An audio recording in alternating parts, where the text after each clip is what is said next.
जब हमारा सीपी जोशी जी कह रहे हैं मैं सीएम का चेहरा नहीं हूं, मैं केवल मात्र एक कार्यकर्ता हूं और मेरे को संगठन की जिम्मेवारी दी गई है, तो उसके बाद में और कोई चेहरा आया ही नहीं।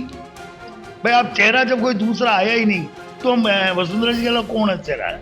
पायलट जी ने कहा जब यहाँ आए कि भाई हमारे आपस के मतभेद खत्म हो गए, उसी समय गहलोत जी एक चाबी फेंकते हैं कि मैं कुर्सी छोड़ने के लिए तैयार हूं लेकिन मेरे को कुर्सी नहीं छोड़ना चाहती। इसका मतलब पायलट कह दिया तू कितना ही कुछ कर ले, मैं तेरे को कुछ नहीं देने वाला। और क्या जाए इससे ज्यादा और क्या ही इनके आपस में मतभेद है। देखिए राहुल जी बेचारा एक अच्छा पप्पू है जो मनोरंजन है। राहुल जी की नहीं चली तो प्रियंका जी को लिया है, प्रियंका जी की भी नहीं चली फिर वो राहुल जी कम बैक आ गए।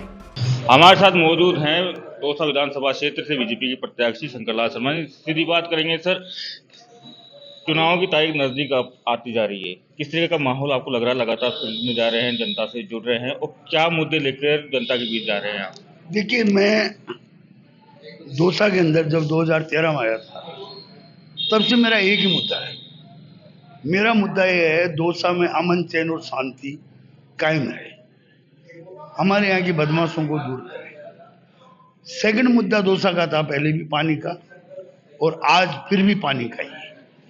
बाकी जहाँ तक का काम है तो आप भी जानते हो मोदी जी और सब हमारा इतना बड़ा काम हो रहा है, किसी ने भी नहीं सोचा था कि इतनी बड़ी ये जो सड़कें हैं ऐसी भी बनती है, ये मोदी जी का राज है। तो हमें पहला काम ये है मेरा शांति अमन चैन, दूसरा काम मैं पहले दौसा के लिए लाया था बीसलपुर पानी और अब मैं दौसा कॉन्स्टिट्यूंसी के लिए लेके आऊंगा इसरदा का पानी। सेकंड चीज, थर्ड जो हमारी मैडम ने 35,000 करोड़ का ईआरसीपी की योजना बना के भेजी थी वो मैडम वसुंधरा जी की थी और हम उसको 100% जैसे ही ये डबल इंजन की सरकार बनी ने और हमारा ईआरसीपी की योजना 13 जिलों के अंदर 100% लागू होगी। ये मैं ईआरसीपी की बात की तो ईआरसीपी पे काफी आरोप प्रत्यारोप लगे हैं। कांग्रेस कहती है कि बीजेपी नहीं करना चाहती, बीजेपी कहती है कि कांग्रेस। 35,000 करोड़ की योजना कौन लाया पहले तो ये बताओ? बीजेपी, कांग्रेस नहीं लाई। सेकंड चीज, कांग्रेस का आपने जो ऐप डाला है, कांग्रेस का ऐप ईआरसीपी के 2050 की, ये एक बात बता दें अपनी पीढ़ियां गुजर जाएगी उसके बाद की योजनाएं आदरणीय गहलोत जी लेके आते हैं। गहलोत जी ने केवल लेटरबाजी और कागजी कार्रवाई की है, एमपी से बात नहीं करी, पानी एमपी का आएगा, एमपी से आज तक उन्होंने बात नहीं करी, सेंट्रल से उन्होंने बात नहीं करी, ये एक लेटरबाजी करते हैं कि आप संभालो। बाकी उन्होंने टोपियां बांटने के अलावा आपस का झगड़े के अलावा कुछ नहीं किया। ईआरसीपी का सोच ही उनका नहीं सोच।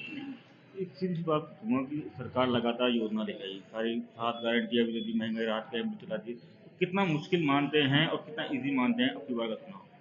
देखिए राहत कैंप जो मोदी जी ने कोरोना के टाइम दिया वो राहत का अटाड़ा अब निकला, उसके अंदर कितनी कीड़ियां पड़ चुकी, कितना खराब हो चुका। गहलोत जी ने केवल मात्र अपना single photo, no ministers, no area, no और कोई, वो अकेले ने केवल मात्र एडवर्टाइजमेंट, एक वो पिंक कलर के अंदर नया चीज आ गई उनके पास, किसी न किसी का कोई वो है तो वो बस वो पिंक कलर हो गए और गहलोत जी ने ये सगुफा बांटने का काम किया है। असलियत ये है एक भी आदमी, एक भी महिला, एक भी ऐसा कोई नहीं कहना चाह रहा कि डब्बी में कुछ आया है क्या, इस समय कुछ आया है क्या।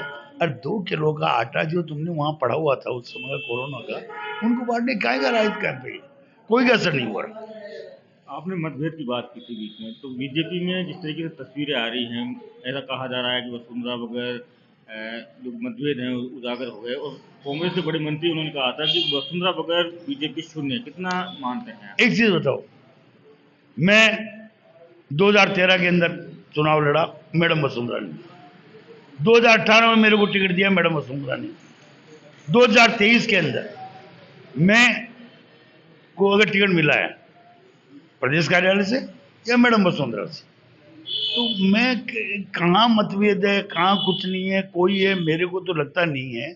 और एक बात ध्यान रखना साहब, राजस्थान के अंदर आज भी बीजेपी के अंदर जो है वसुंधरा जी है, वसुंधरा जी रहेगी। लेकिन जिस तरीके की बात की जा रही है, वसुंधरा को निगलेक्ट किया जा रहा है, साइडलाइन कर दिया गया है, कितना सच्चाई है? एक बात ऐसा है, ये तो पॉलिसियां बनती है। पहली बार है जैसे हमारे यहाँ सर्वे हुआ, एक एक एमएलए जो 5-5 बार का जीता हुआ है वो एरिया के अंदर आके सर्वे कर रहा है कि भाई कैंडिडेट को ढूंढो, बढ़िया जो भी कैंडिडेट है, सारा वो ढूंढा गया। प्रदेश के अंदर आपको ये बता दो, वसुंधरा जी के अलावा कोई सेकंड चेहरा आया है क्या? प्रदेश का अध्यक्ष होता है, प्रदेश अध्यक्ष एक तरह से अपने आप को डोमिनेट करता है, भाई मैं सीएम का चेहरा हो सकता हूँ। जब हमारा सीपी जोशी जी कह रहे हैं मैं सीएम का चेहरा नहीं हूं, मैं केवल मात्र एक कार्यकर्ता हूं और मेरे को संगठन की जिम्मेवारी दी गई है, तो उसके बाद में और कोई चेहरा आया ही नहीं।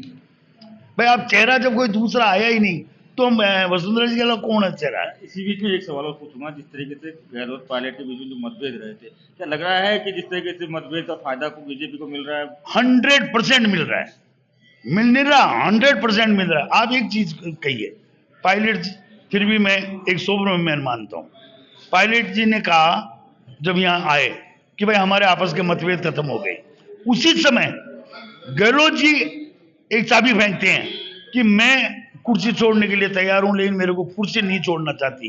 इसका मतलब पायलट को कह दिया तू कितना ही कुछ कर ले, मैं तेरे को कुछ नहीं देने वाला। और क्या जाए, इससे ज्यादा और क्या ही इनके आपस में मतभेद है? आपको ज्यादा समझ नहीं दूंगा, एक सवाल पूछूंगा। अच्छा, अब आज मान लो पायलट साहब आ रहे हैं, कैसे भी ये, क्योंकि यही जो हमारा कैंडिडेट है ये अजमेर प्रकरण में पायलट साहब को छोड़ देगा। अब ये जीतने के लिए हाथ पांव मार के, पांव पकड़ के, राहुल गांधी के फलाना लेके पायलट साहब को लेके आ गया। क्या मन से लेके आ गया? क्या मन से लेके आ गया? कि गहलोत जी क्यों नहीं आ रहे साथ? गहलोत जी आ रहे हैं लाल चौक के अंदर, गहलोत जी आ रहे हैं वहां पर। तो ये सब नौटंकियां हैं, इनकी नहीं चलने वाली, न गहलोत जी की नौटंकी चले। और मैं आपको बता दूं, पायलट साहब का 100% इस सरकार के अंदर वो कभी भी नहीं चाहेंगे कि सरकार बने और गहलोत दोबारा सीट पर बैठे। लास्ट बात पूछूंगा, राहुल गांधी आज आ रहे हैं, हाँ। किस तरीके से लगता है, क्योंकि काफी कुछ कह के गए थे, तो बीजेपी लगातार उन पर प्रहार कर रही है। देखिए, राहुल जी बेचारा एक अच्छा पप्पू है जो मनोरंजन है। राहुल जी की नहीं चली तो प्रियंका जी को लिए, प्रियंका जी की भी नहीं चली, फिर वो राहुल जी कम बैक आ गए। कुल मिला के इनके पास में एक गोटियां खेलने के अलावा काम ही कुछ नहीं है। मैं 1 2 3 4 5 6 10 ये लोग अट गया, कर्ज अट गया, यही तो है ना इनकी बात। एक अडानी क्या मालूम कहां से इन्होंने सीख लिया, वो कह की तरह पलट लिया। तो राहुल बाबा एक बेचारा एक पप्पू है, सीधा साधा, न उसकी शादी न और कुछ की, काम कर रहा है अपना। जी बिल्कुल, धन्यवाद। बात करेंगे ये थे शंकर लाल शर्मा, संदीप बिना दौसा, राजस्थान तक।